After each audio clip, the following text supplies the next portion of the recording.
Well, you and I know that Fever guard Caitlin Clark is known for her incredible passing skills on the basketball court. But today, the biggest superstar in the WNBA had her most important assist this season, helping IPS students have a winning school year. Caitlin Clark has just done something that, surprisingly, has stirred up controversy. She provided free school supplies to hundreds of children in Indianapolis. What a scandal, right? While most people are rightfully applauding this generous act, there are critics who are somehow upset over it. It seems that even supporting students as they prepare for a new school year has become a point of contention. The backlash is truly baffling. How does someone find negativity in an effort to help kids with their education? Share your thoughts in the comments below. The Caitlin Clark effect has created huge crowds everywhere the Fever play. But Friday, it was Northwest Middle School,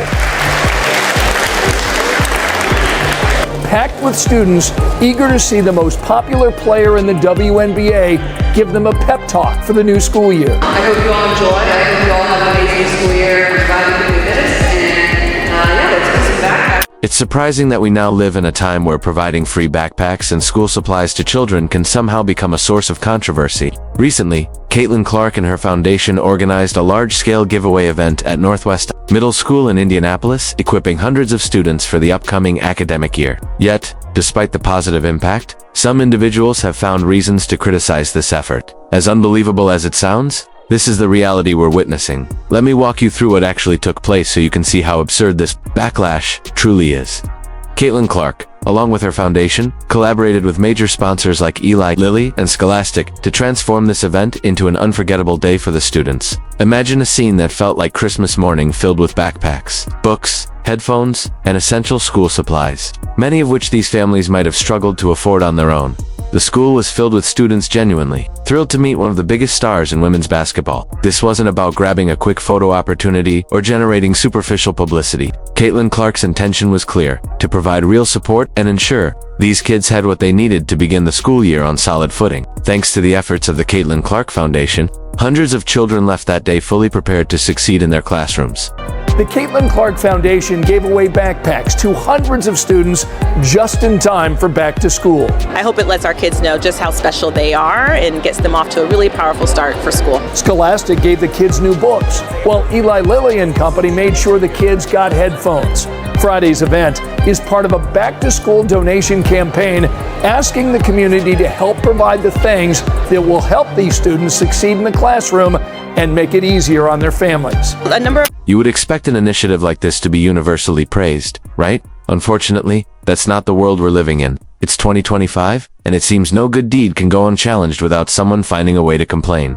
The criticism started almost instantly. The lengths some people are going to in order to discredit this event are astonishing. It's like watching Olympic-level mental gymnastics. One of the most baffling arguments floating around is that Caitlin Clark organized this event purely for publicity, as if helping children becomes less meaningful if it garners positive attention. Honestly, even if it does boost her image, the outcome remains the same. Kids received free school supplies, families saved money, and the community as a whole benefited. Somehow, the idea that a good act is less valuable because it also reflects well on the person doing it has become a point of debate. Others are accusing her of showboating, suggesting this was an attempt to outshine fellow WNBA players. Because, obviously, when someone gives away backpacks and books, it's all about beating the competition, right? Clearly, the priority for Caitlin Clark when organizing this event was making her peers look bad, not supporting children who otherwise might not have had the resources for school. The logic behind these criticisms is truly mind-boggling. But why do you take a shot at the Golden Goose, Caitlin Clark? You guys were flying before she arrived on one of those airlines that made you pay for a cup of water. One of those airlines that is the planes are the color of a highlighter. Now you're flying private. And then there are those who are upset simply because Caitlin Clark is receiving too much attention. They argue that she shouldn't be the face of women's basketball and claim that events like this only add to the so-called overhype surrounding her. Their proposed solution: she should stop supporting children in need because it increases her popularity. That's some flawless reasoning, isn't it? Are coming from families where finances and money can sometimes be a hindrance and can be tight for a family's budget. And so for this to be one less thing a parent has to think about as they're getting ready for back to school, I'm really glad that the Caitlin Clark Foundation and Lilly, Scholastic, and Indianapolis Public Schools, we were all able to partner together to make it happen.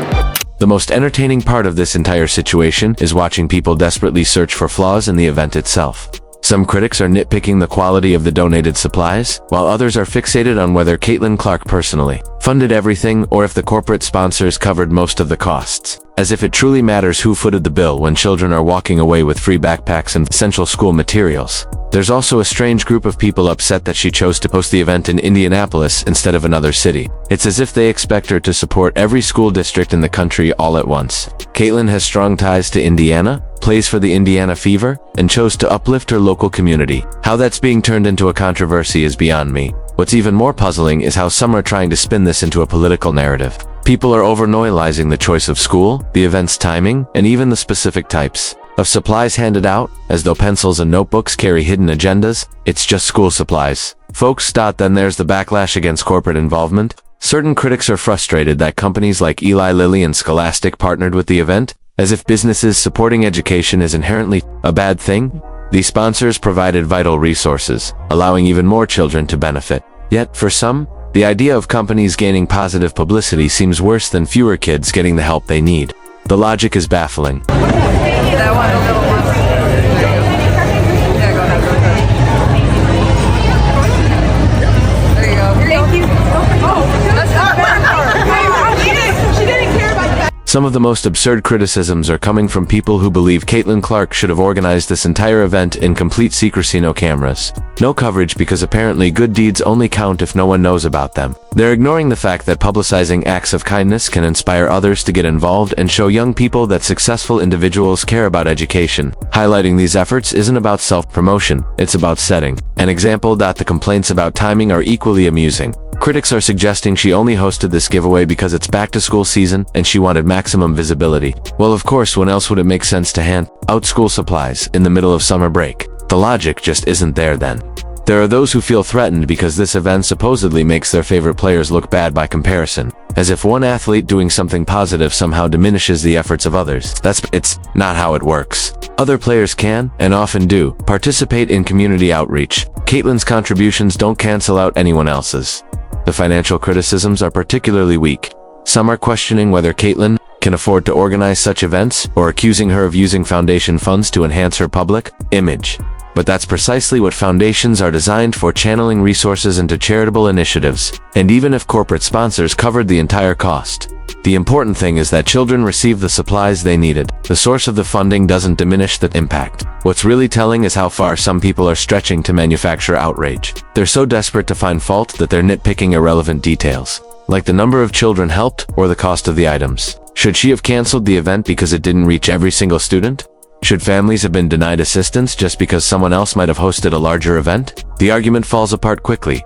Some critics are also downplaying the effort by emphasizing that it was a collaborative event with multiple organizations, suggesting Caitlin is receiving undue credit. But that's how charitable initiatives typically function. They rely on partnerships. A team effort doesn't diminish the Caitlin Clark Foundation's role, it amplifies it. There's an obvious undercurrent of jealousy as well. Some individuals seem genuinely bothered that Caitlin has the platform and resources to make events like this possible. Instead of celebrating the positive outcome, they're focused on tearing her down. That reveals far more about their own insecurities than it does about Caitlin's intentions. Another baffling take is the idea that professional athletes shouldn't involve themselves in educational causes, as if excelling in sports disqualifies someone from caring about students' well-being. This stay-in-your-lane mentality is outdated and dismissive. Athletes are perfectly capable of making meaningful contributions off the court, of course. The conspiracy theories are running wild too. Some believe the entire event was secretly orchestrated by the WNBA or the Indiana Fever as a marketing ploy, while others think it's part of a larger promotional scheme. But even if, hypothetically, that were true, the result remains unchanged. Hundreds of kids received the school supplies they needed. What's frustrating is how some people are hijacking this event to push their own political narratives about school funding or corporate involvement in education. They're turning a simple act of generosity into a battleground for their agendas. At the end of the day, the kids just wanted backpacks and pencils, not a policy debate. Some critics are going out of their way to suggest that Caitlin Clark shouldn't be helping kids simply because she's not a lifelong Indianapolis resident or hasn't spent enough years doing charity work, as if there's some official rule book that dictates how long someone must live in a city, or how much volunteer experience they need before being allowed to donate school supplies. Others are questioning whether these kids even needed the help, implying that perhaps their families could have afforded the supplies themselves. Never mind the fact that this event was hosted at a Title I school, where many families genuinely face financial challenges. But sure, let's pretend free backpacks and notebooks weren't necessary. One of the most outrageous arguments is that providing free school supplies somehow fosters dependency or sends the wrong message about self-reliance. Yes, people are actually suggesting that handing a child a pencil is harmful to society.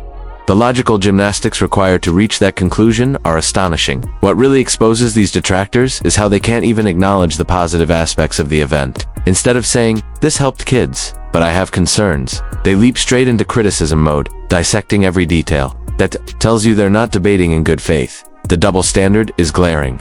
When other celebrities or athletes participate in charity work, these same voices are either supportive or silent. But when Caitlyn does it, suddenly it's a problem. What changed? Only the person delivering the kindness. Some people are even dragging her salary or net worth into the discussion, suggesting she should be doing more, or that this event wasn't big enough given her resources.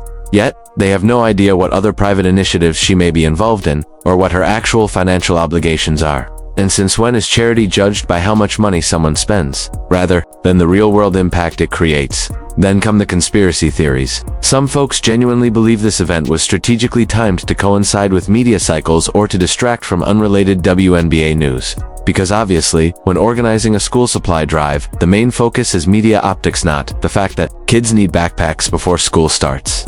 This negativity is so exhausting because it shifts the focus away from the kids who actually benefited. While people argue online about Caitlyn's motives or corporate involvement, hundreds of students received supplies they needed and had a memorable, positive interaction with a role model. That's the real headline, not whether internet critics approve of how it was executed. The fact that people can find a reason to be upset about children receiving free school supplies says everything you need to know about the current state of online outrage culture. We've reached a point where anything, even something this wholesome, can be spun into controversy if people are determined enough to be angry. The social media pylon has been relentless.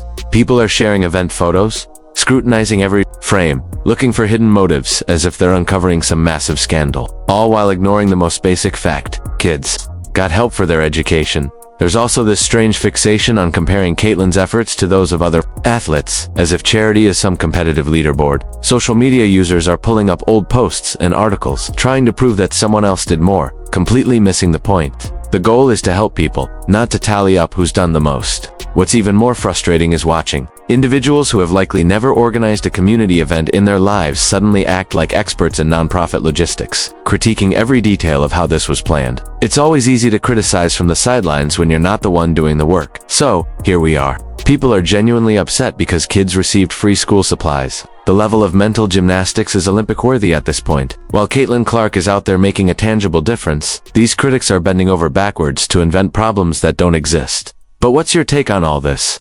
Let me know in the comments, and if you enjoyed this video, hit that like button and subscribe for more content.